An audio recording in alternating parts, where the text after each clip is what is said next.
नमस्कार। आज हम भूगोल का दूसरे पाठ का अध्ययन करेंगे। भारत के भौतिक प्रदेश।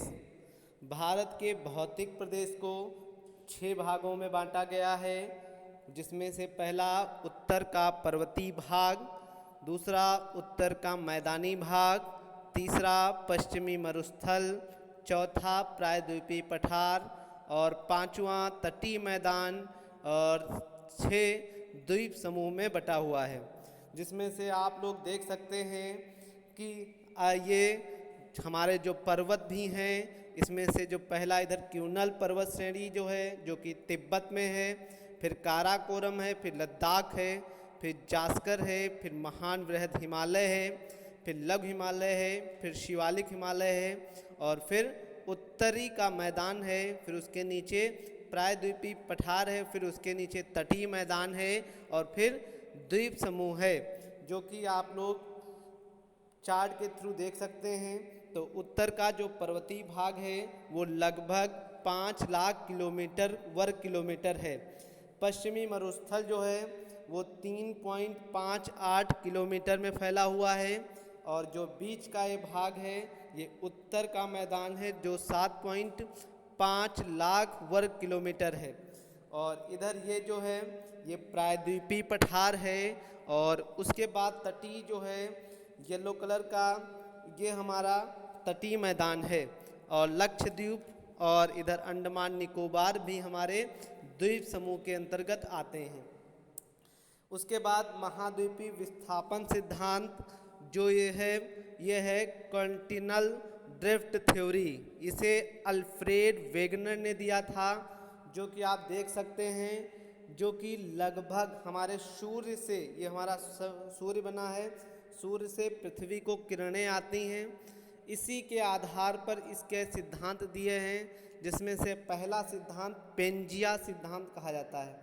पहला सिद्धांत पेंजिया सिद्धांत, जो लगभग 25 वर्ष पूर्व किया गया था, जिसे अंगारा लैंड या लॉरेंसिया या अपने गोंडवाना लैंड के नाम से हम भारत को जानते हैं। इसलिए भारत की भूमि कौन से लैंड की है, तो वो गोंडवाना लैंड की है। तो गोंडवाना लैंड में उत्तरी अमेरिका आता है, ग्रीनलैंड आता है, यूरोप आता है और एशिया आता है। इसमें से अन्य जो हैं प्रायद्वीपीय पठार भारत आता है, दक्षिणी भारत अफ्रीका आता है, दक्षिणी अमेरिका है, मेडागास्कर है और ऑस्ट्रेलिया है और अंटार्कटिका आता है। उसके बाद जो दूसरा इसका महाद्वीपीय विस्थापन है वो प्लेट टेक्टोनिक विवर्तन सिद्धांत है, जो कि हैरन ने दिया था 1960 ईस्वी में। उन्होंने इसे 3 भागों में बांटा, स्थल मंडल, दुर्बल मंडल और मध्य मंडल, जिसमें से आप लोग देख सकते हैं जिसका निर्माण हमारा जो होता है वो किस टाइप से होता है। वो महासागर, ये इधर है, ये महासागर है, ये महाद्वीप हैं, जिसमें से इसका नीचे से मैग्मा निकलता है और मैग्मा ही पूरे धरती पर जाता है।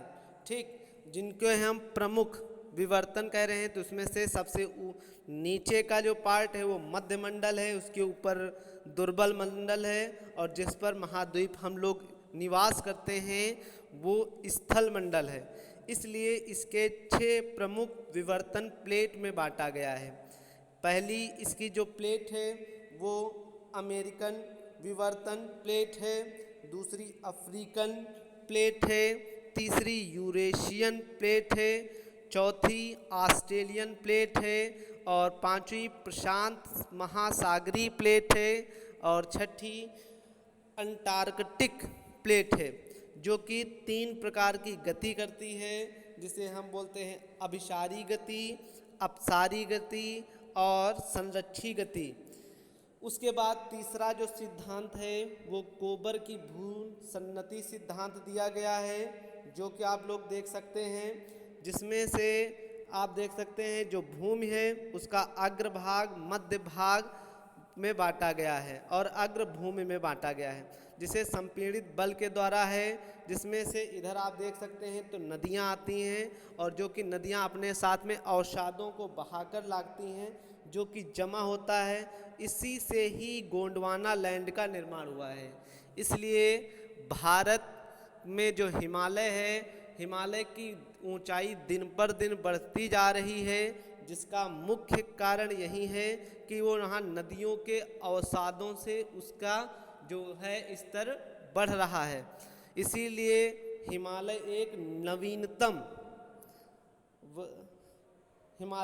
नवीनतम चोटी है, और जबकि अरावली एक प्राचीन चोटी में आती है। इसके बाद में और भी बांटा गया है, जिसे हम HFF, MCF, MCT और IT में बांटे हैं, जिसमें से गोंडवाना लैंड को इंडियन प्लेट भी कहते हैं। उसके बाद टेनित सागर आता है। उसके बाद जो HF और MF में के मध्य में है, उसे हम शिवालिक हिमालय कहते हैं। MSF और MCT के मध्य या लघु हिमालय है, और MCT और IT के मध्य महान या वृहद हिमालय है, और तिब्बत का पठार ट्रांस हिमालय उसके ऊपर है, जिसे हम टेनित सागर की भूसन्नति का उत्थान कहते हैं। दो प्लेटों के संपीड़न बल के कारण वलित पर्वत का निर्माण होता है। इस प्रकार अब हम उत्तर का पर्वतीय भाग पढ़ेंगे। तो उत्तर का पर्वतीय भाग को 3 भागों में बांटा गया है, जिसको हम पार या ट्रांस हिमालय कहते हैं, दूसरा हिमालय में बटा है, और तीसरा पूर्वांचल में बटा है। पार या ट्रांस हिमालय भी 3 भागों में बटा है, जिसे काराकोरम, लद्दाख या जास्कर पर्वत 3 भागों में है, और हिमालय को 2 में बांटा गया है, महान या वृहद हिमालय जिसे हम हिमाद्री कहते हैं, मध्य, लघु या निम्न हिमालय जिसे हम हिमाचल कहते हैं, और तीसरा है बाह्य हिमालय जिसे हम शिवालिक हिमालय कहते हैं। और उत्तर का पर्वतीय भाग का जो तीसरा है भाग, उसे हम पूर्वांचल कहते हैं, जिसे आप चार्ट के थ्रू देख सकते हैं कि देखिए सबसे ऊपर इधर हिंदुकुश की बना हुआ है, जो कि सियाचिन है, और इसके ऊपर ही सियाचिन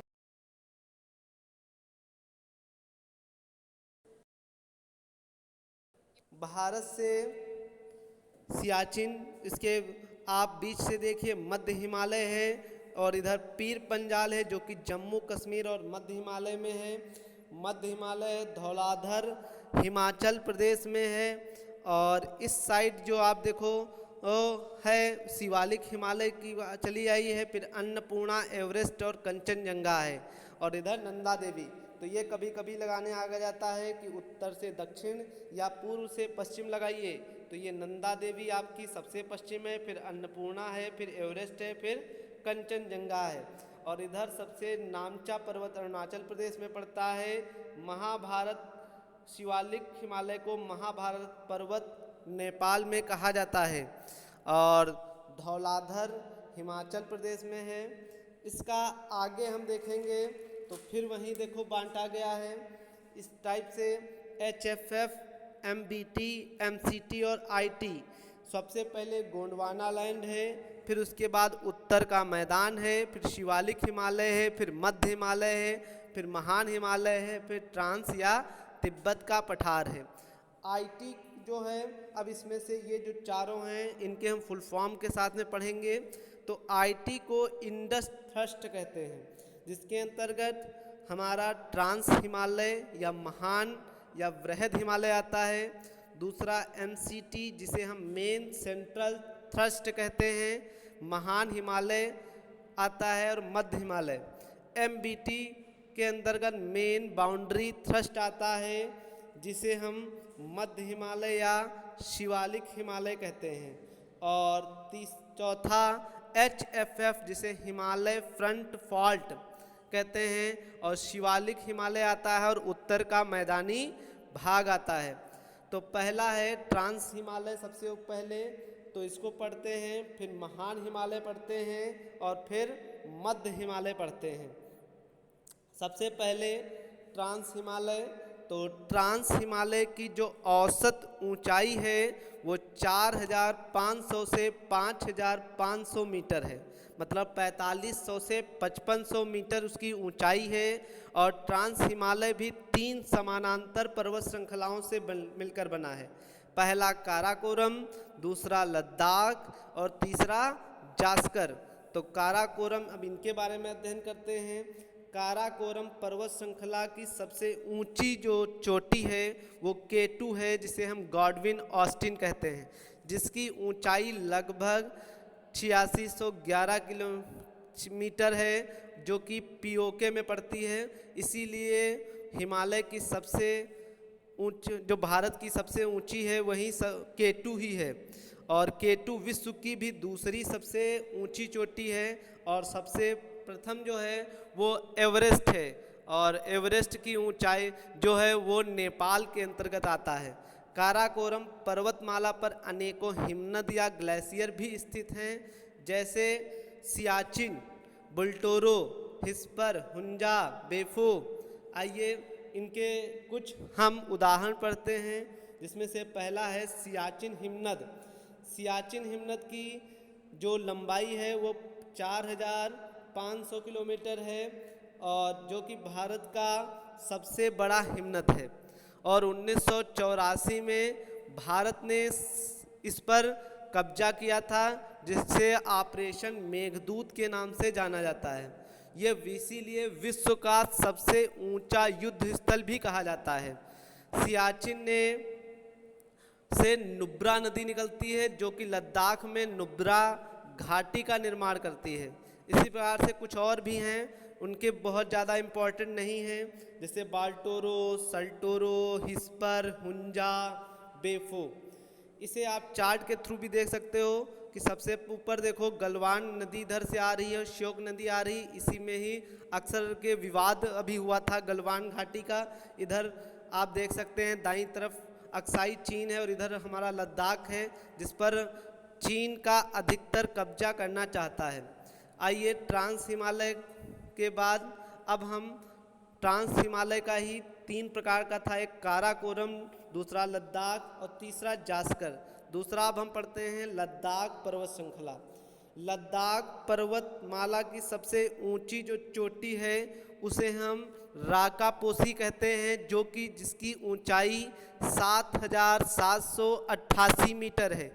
राकापोसी पर्वत चोटी विश्व की सबसे तीव्र ढलान, मतलब बिल्कुल आप देख सकिएगा बिल्कुल सीधी चोटी है। और लद्दाख पठार जो है वो भारत का भी सबसे ऊंचा पठार है, इसलिए इसे तिब्बत का भी पठार कहा जाता है। विश्व का सबसे ऊंचा पठार तिब्बत का पठार है, और भारत का सबसे ऊंचा पठार लद्दाख का पठार है। इसलिए लद्दाख के पठार को तिब्बत का पठार से तुलना की जाती है और उसे तिब्बत का पठार भी कहते हैं। लद्दाख का जो अर्थ होता है वो होता है लाख दर्रों का घर। इसमें यह माना जाता है कि इसमें कम से कम लाख दर्रे हैं। इसके अंतर्गत हमारी नुब्रा घाटी है, सेचरगेप घाटी है, पूगा घाटी है, आदि लद्दाख पठार में स्थित हैं। गर्म जल का स्रोत है, इसी से निकलता है, और भूतापी केंद्र भी पूगा घाटी में बनाया गया है। भारत में जो एंथ्रासाइट कोयला भी है वो भी लद्दाख पठार में पाया जाता है, जिसको हम सब जो ये कोयला एंथ्रासाइट कोयला है वो सबसे अच्छी किस्म का कोयला बताया जाता है।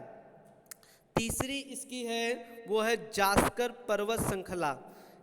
जास्कर पर्वत श्रृंखला जो है उसमें सिंधु नदी जो है और जास्कर पर्वत ये लद्दाख और जास्कर के मध्य से बहती है, इसीलिए सिंधु नदी को बोलते हैं कि पर्वत लद्दाख और जास्कर के समानांतर बहने वाली नदी है, जो बहुत ज़्यादा पूछा जाता है। और लेह शहर सिंधु नदी के किनारे ही स्थित है, जो कि भारत का सबसे कम वर्षा वाला स्थान है। अगर आपसे पूछे तो लेह सबसे कम वर्षा वाला स्थान भी है, ठीक। जो कि लेह में सबसे कम वर्षा क्यों होती है क्योंकि ये वृष्ट छाया क्षेत्र में आता है। इधर चित्र के माध्यम से देख सकते हो कि लेह है और बीच से जो रेड पेन से है वो सिंधु नदी निकली है, ऊपर लद्दाख है मतलब उत्तर की तरफ, और दक्षिण की तरफ जास्कर है, और इसी में ही नीबू ब्लॉक भारत का सेना का सबसे ऊंचा अड्डा भी है जिसे हम बोलते हैं। इसी से ही शेषनाग तथा वेरीनाग झीलें जम्मू कश्मीर में जास्कर पर्वत में स्थित हैं। शेषनाग झील से झेलम नदी का उद्गम होता है और झेलम नदी के से ही कश्मीर घाटी का निर्माण होता है।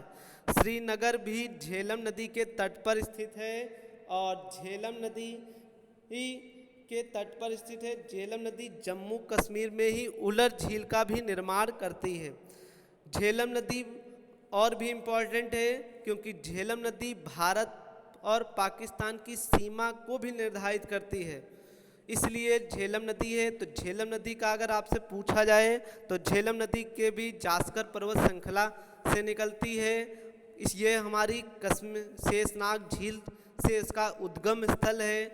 झेलम नदी कश्मीर घाटी का निर्माण करती है। झेलम नदी के तट पर श्रीनगर जो कि जम्मू कश्मीर की राजधानी है वो भी स्थित है, और झेलम नदी ही जाकर भारत और पाकिस्तान की सीमा का भी निर्धारण करती है, और जम्मू कश्मीर में ही उलर झील का निर्माण करती है जो कि भारत की सबसे मीठे पानी की झील है, और इसे ही गोखुर का निर्माण करती है।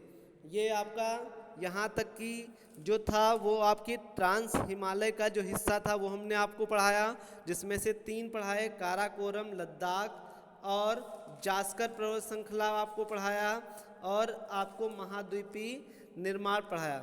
अगले हम अध्याय में हिमालय का अध्ययन करेंगे और इसकी ये श्रृंखला हमारी भूगोल की निरंतर चलती रहेगी। धन्यवाद। आपका दिन शुभ हो।